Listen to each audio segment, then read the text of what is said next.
Hello everyone, and welcome to the studio. With New Year's Eve right around the corner, today we're going to quickly whip up a model of a holiday cracker. And for those of you that aren't familiar with these, they look like this, and they're sort of a mini piñata with candy or prizes inside, and you pull on either end to reveal what's inside. So what we'll make today will look similar to this, but I'm actually going to make the ends of them flare out more rather than being perfectly cylindrical like the example shown here. So let's dive into it.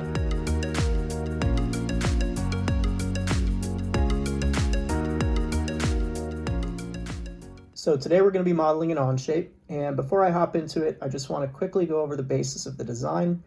Since this is a holiday cracker, it's going to be made of two parts that are both hollow to hold whatever prize or candy you want to put inside. And rather than have it just be two cylindrical parts that slide together, I'd like to add a little twist and have it be comprised of the self-opening and closing threading. It is a looser fitted thread, so it will open and close quite easily, but it does add a little twist to it and makes the model a little bit more interesting. So to start off, I'm going to sketch a circle on my top plane, and we'll just dimension it 2 inches. All the dimensions I'm using here are just kind of a gut check and what looks good as a final result. So we've got our circle sketched. We'll go ahead and extrude this to be about 3 inches.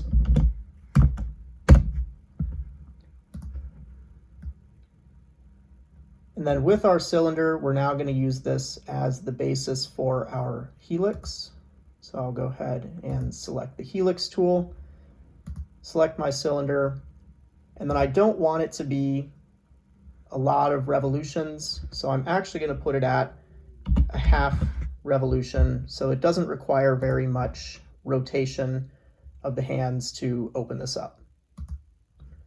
So I've got my helix now, and I can go ahead and hide my cylinder. I won't need that anymore. It was just a tool to help create this helix. So with that made, I'll go ahead and sketch again on the top surface a hexagon, and this hexagon is going to be the basis for my threading that I will eventually sweep along the helix to create the threads. So I'm going to dimension this hexagon about 1 3/4 inches wide. And then go ahead and apply a fillet to each corner. And that's going to make the threads a lot smoother in the end. So we'll apply that fillet, and then I'm going to make the radius of that 0.375 inches. Go ahead and exit that sketch. And now I'll go ahead with my hexagon and the helix. I will create a sweep with the hexagon being the face that I'm going to sweep, and then the helix being the sweep path. You can see already in the example that it is going to create this twisted shape that we're looking for with the self-opening and closing threading. So we'll go ahead and confirm that. And that's step 1, is to create this threaded body. Now we'll go ahead and repeat that once again. So I'm going to sketch again on the top surface. I'll go ahead and hide this part just to make things a little bit cleaner. And I want to re-show my previous hexagon sketch. And the reason for that is I need to make a slightly larger version of the shape that I just made. So I'm going to take the edges of my hexagon that I previously swept and offset them about 0.05 inches from the smaller hexagon. And what this is doing is it's allowing me to create a slightly larger version of the part that I just made, while making sure that all of the sweep and the threading, we'll say, aligns in the end. So it is a little bit more foolproof than just scaling it. You could run into problems with just scaling the model up. This will allow the two parts to mesh together quite well. So now I'll take that sketch and I'll again sweep along the helix, and that's going to create a slightly larger version of the previous part that I made. So if I show both parts now, you can see that the smaller part is now sort of embedded within the larger of the two. And then if I take a section view on the top here, you can see that as I move the section view down, the threading of both components follows itself quite nicely. So that's what I'm looking for. And then these are what I'll use to eventually make booleans and cut out from the rest of my parts. But these are the basis for the internal threading so that they all mesh together. So now again, I can go ahead and hide these two parts because I don't need them quite yet. I'll hide my hexagon sketch and my helix. And I'll go ahead and make another sketch on the top surface. And this will be another circle. This is going to be the basis of my actual cracker housing itself. So this will be about 2¼ inches in diameter. Go ahead and exit the sketch. So now with our circle, we'll go ahead and extrude that. And I actually want to re-show my larger of the two threaded bodies. And for the distance that I'm extruding this circle, it's actually going to be up to face. And I'll select the top face of the threaded body. I want to make sure that this is a new body rather than adding it to the other part. And I'm going to employ a offset distance in the reverse direction of about 0.1 inches. So looking at it from the side, what this does is it gives me a cylindrical body that is slightly longer than my larger threaded body. And this, you can sort of see right now, will eventually be the larger of the two, the internally threaded part of the cracker. So we'll go ahead and confirm that extrusion. And now, as I just mentioned, we'll use these two parts to create the larger of the two threaded bodies for the cracker itself. So we'll take the larger threaded body and subtract it from my new cylinder, and you can see the results here. Let's go ahead and confirm that. And again, this is what the internally threaded part of the cracker will look like. So you can see the threading has been subtracted out of that cylinder. So now we're going to keep constructing the rest of this part of the cracker. This is what we'll say is the internally threaded part of the cracker.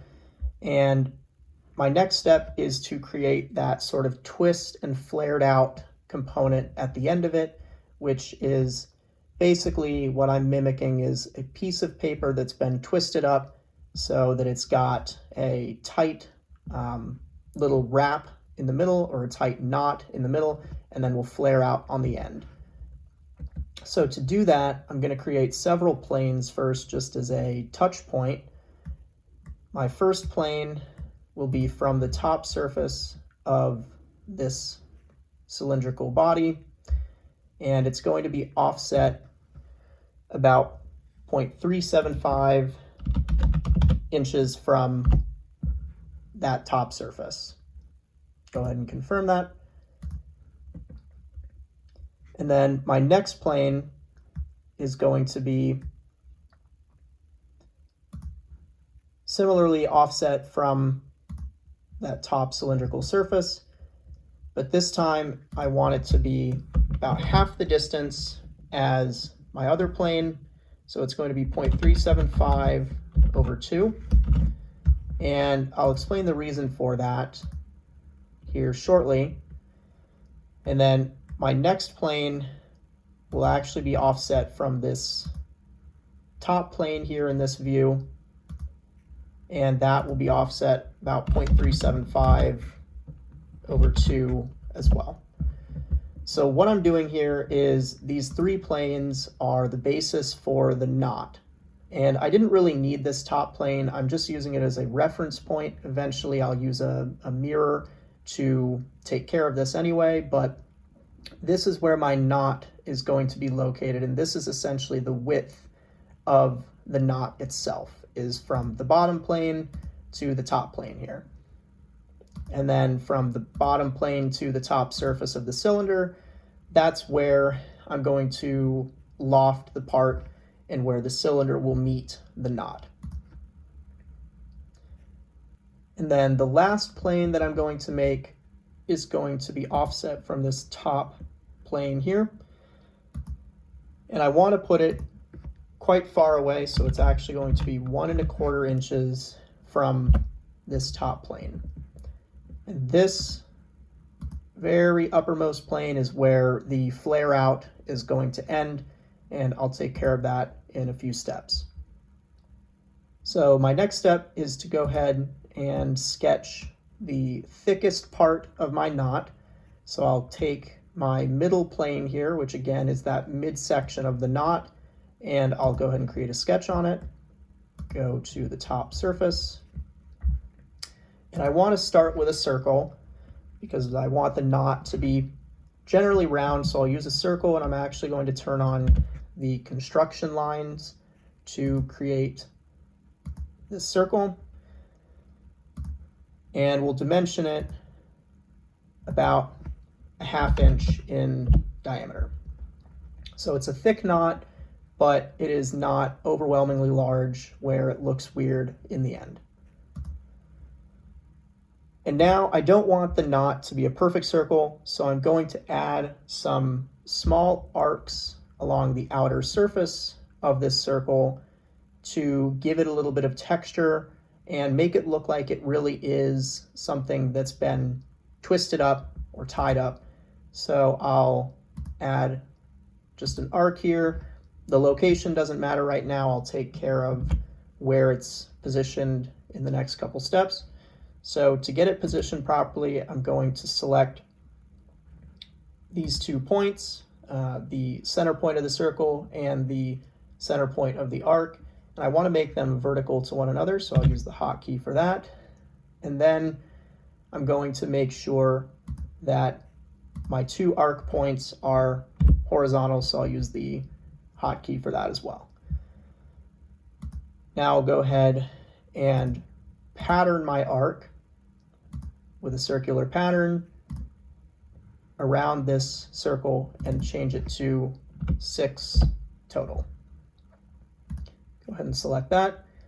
And then to finalize this as being a solid body, since right now you can see it is not going to result in a solid body, I actually want to make the 2 points on these arcs coincident.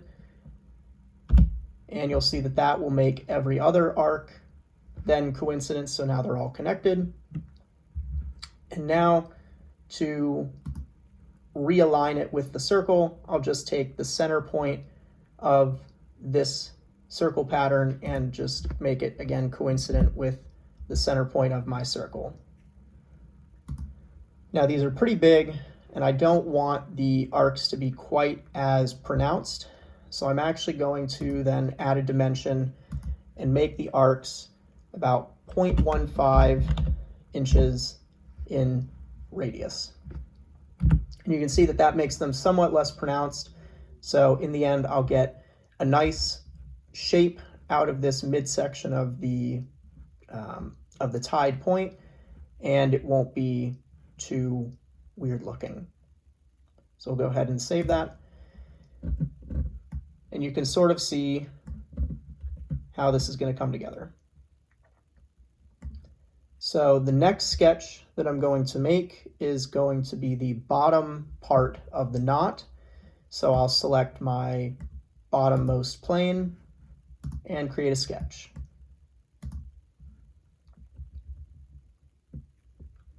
Now I'm going to mimic a lot of the work that I just did. So I'll take, again, a circle, put it in construction, and then sketch a small circle, and I'm going to dimension this one much smaller than the previous circle, so I'll actually make it 1/8 of an inch in diameter, because this is where the knot is going to get tied off, so I want it to be much smaller than the midsection. And then again, like I did with the previous sketch, I'll add a small arc, just approximate where it goes, and then add the same vertical and horizontal constraints to these different points here.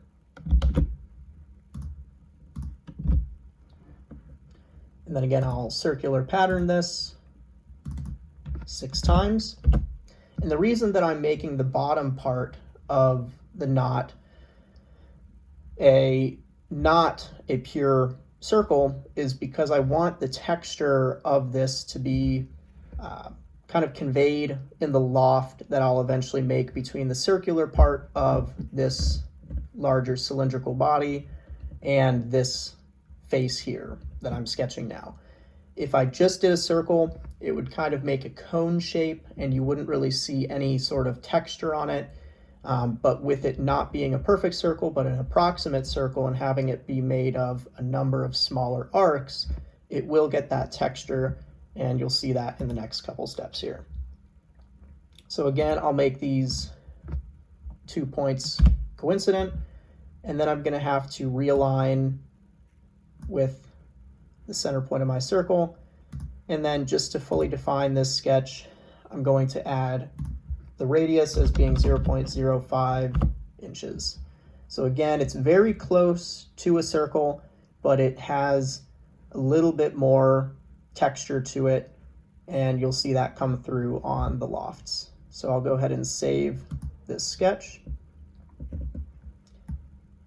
And now, before I do my lofts here that I've talked about a bit, I'm going to go ahead and mirror that sketch that I just created because I need this to be replicated on the top part of the knot. So I'll just take my mirror tool, change it to feature mirror, select that most recent sketch, and then mirror it across this middle plane here.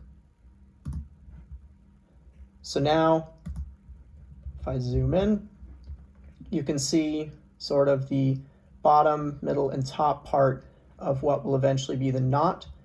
And now I can go ahead and start with the lofts. So first loft is going to be from this top surface of the cylindrical body up to this sketch here. And I want to add a couple of different constraints here, start and end profile conditions. So my start profile condition, I think it looks better if it is normal to the profile. So you can see what that does is it bows the loft out at the start of it. And then I also want it to be normal to the end profile, or sorry, tangent to the end profile. So what that does is creates a nice smooth surface from the cylindrical body all the way up to this part where the knot would get tied off. So I'll go ahead, and I actually want to make this a new body, and you'll see why I'm doing that a little bit later on. Go ahead and confirm that loft, and you can see some of that texturing that I described before. It's not just a pure cone shape, but it does have some of the texture and lines because it's not a pure circle that I'm lofting to. So my next loft will be, of course, from this surface on that bottommost sketch up to my mid surface here. And then I'm actually going to take it all the way up to my top sketch here. So you can sort of see the shape of the bow and the knot coming together. Now, again, I want to end some start and end profile conditions. So I'll go ahead and make this start profile condition be tangent. And then the end profile is also going to be tangent. So now it's more of a rounded knot, but it still has that texture of what it would look like if you were tying or twisting paper up. So we'll go ahead and confirm this. And now you can see the basis of the knot. And my last step to finish off this bow is to add that flared portion at the end. So I'll go ahead and select the very highest plane here and create a sketch. Now I'm just going to freehand this with the spline tool and just generally make it look like it is sort of a piece of paper that's been twisted and has a little bit of shape to it as it flares out at the top here. And is not precise at all, but this is the general idea of what it might look like. And I'm actually going to touch it up just a little bit, move some of the points around just to make it look a little bit closer to what I'm going for here.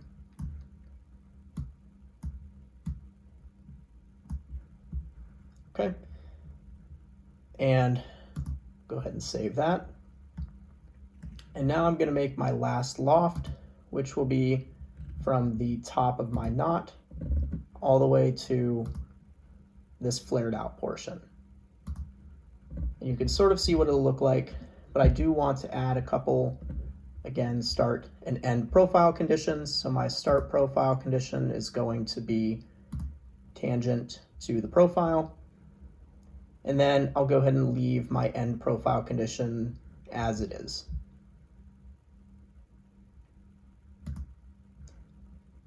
Okay, and now this is a solid body, so I want to try and open it up so that it's hollow on the inside. So I'll go ahead and try and use a shell on this top part, select that face, and I do get an error. So because it is a more free-form component, I use the spline, and then it's a loft from a lot of curved sketches lofted together. The shell is not working for this, so I'll go ahead and use a workaround that I like to use whenever the shell tool itself doesn't work out for me. And what I'll do is go ahead and go back into my sketch for this top surface with the spline and add a point at the origin. So what that does is it gives me, if I show that sketch, it gives me a center point in the middle of this splined surface here. And now to ultimately trim down this center section here and kind of clear it out here, I'm actually just going to select this solid body and perform a scaling transform on it. Scale it down about 90% of its original size, and my point connector is going to be that center point that I just added. So that's going to make sure that it scales, and it scales relative to that top surface.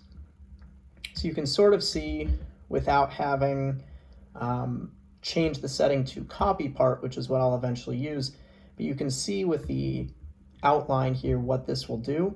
So it is going to ultimately make a smaller version of this part that is then sort of nestled inside the larger version of the part. And I can rotate around here to show 360. And again, like I said, I do want to actually copy the part to make a duplicate, but just a smaller version. Now with that smaller copied part, I'm going to take a Boolean, subtract, and remove that smaller version from the larger version. And you can see that that results in a hollowed out version of that flared out bow on the end of it.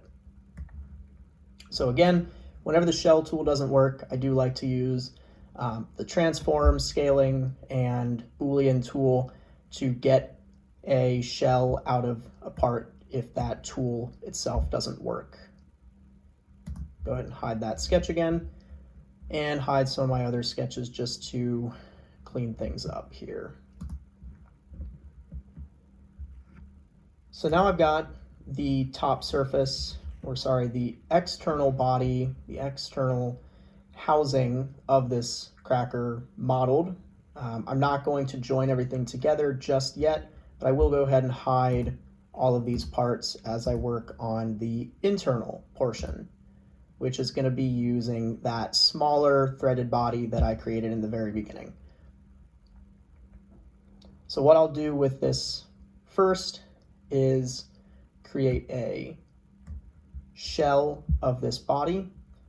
So I will again use the shell tool and then select the top surface here and use a thickness of about 0.1 inches. And what this is doing is it's making my externally threaded part hollow on the inside and solid on the opposite end.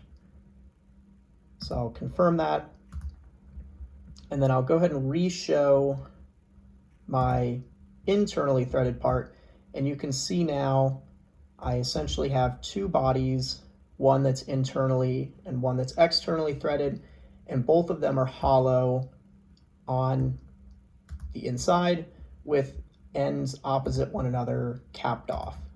So when I section view and move it down, I can see everything is hollow on the inside, and then there are end caps on both of them. Exit section view, and then rehide that larger part. So now the only thing left is to get a similar looking bow on the opposite side of this part here. So I want the bow to be mounted on this flat surface on the bottom here. So to do that, I'll go ahead and show everything once again. And I want to just mirror the bow, the knot, and everything from what I just did, and mirror it to the opposite end.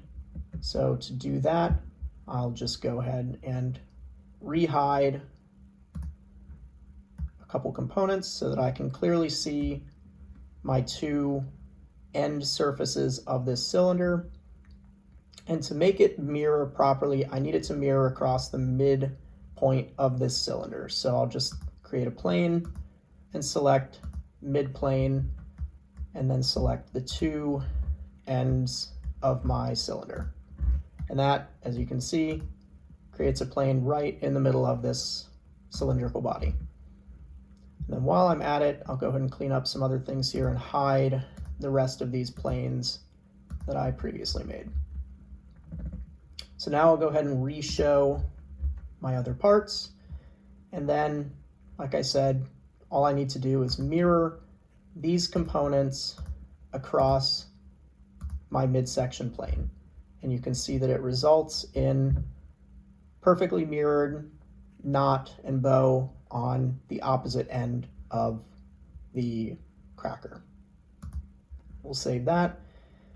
And then my final step is to just merge parts together so that they can print off, of course, and then be put into a slicer. So to do that, I'll use the Boolean tool, and I'll go ahead and select first my top, bow, knot, and external body. I'll join those together, and then I will hide that part if I can find it in my toolbar. There we go. So I'll hide that part and then do another Boolean union to merge together the remaining components on the externally threaded part of this. Save that, and then I can show both parts. So now my internally threaded part is in orange and externally threaded is in gray. Then I'll go ahead and hide the rest of my planes just to clean up the look here. And you can see it is the basic shape of a holiday cracker. And then using section view once again from the very top, I can slowly move it down and see how everything looks on the inside. So you can see the threading will mesh together. And then everything is, again, perfectly mirrored with these two components.